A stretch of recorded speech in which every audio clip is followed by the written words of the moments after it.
Once upon a time, the magical land of Equestria welcomed a myriad of creatures. Bovines of all kinds upon its plains, griffins in its hills on high, and dragons soaring from peak to peak.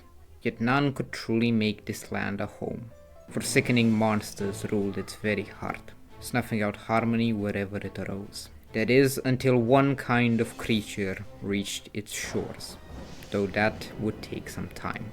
Fleeing the wrath of the Wendigos, earth ponies, pegasi, and unicorns would find the rest here. But little did they know the blind disdain they carried for one another would only bring about the same blight. Creatures of wind and snow who fed on hate, and thus followed their trail. And oh, how perfect a platter the ponies offered. With their home fallen into ruin, it fell on them to raise the sun and moon and all the struggle that came with it. Maintaining that system, while filled with burning hate, would form the perfect maelstrom for its own ending, whether from within or out. Only when three, then six, stood side by side in the face of oblivion, would Equestria be free to blossom, and thus was born a core and a heart. From this heart, its great heroes would rise united to banish all who threatened the peace of those beneath its wings, reaching its rightful place beneath the royal sisters, who would finally free pony kind of its greatest burden. But as Equestria secured this hegemony, the last threat to face came from itself. The oldest princess, who raised the sun, open, warm, and charismatic, would take primacy in leading the nation. Seeing its flaws first hoof, she would push it to reform at every step. The youngest, who raised the moon, shy, awkward, and scared, she would fall onto the tropes, the languages, the cliché of her kind. Anything to feel like she fit.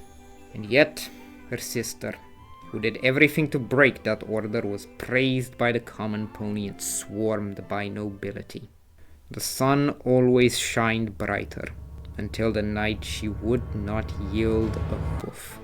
The princess of the night could not be subdued, but with Equestria's greatest weapon by her side, Celestia would bring harmony back to the land for millennia to come. Nightmare Moon would return 1,000 years later, and once more she would fall, but not to her sister. The 1,000 years of dependence had taught Celestia well.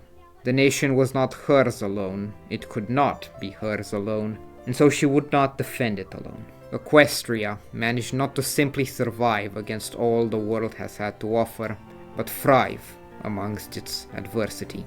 Once more made cast its rays even further beyond, for through friendship, Equestria has gained its voice. Updated version. Updated for what? You've been reading that thing for moons, and now you see the problem? It's called having hope. You should try it sometimes.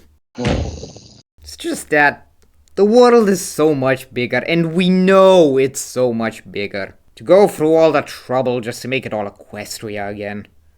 What a waste. Sorry, dude. Some ponies, Equestria is the whole world. And the whole world Equestria.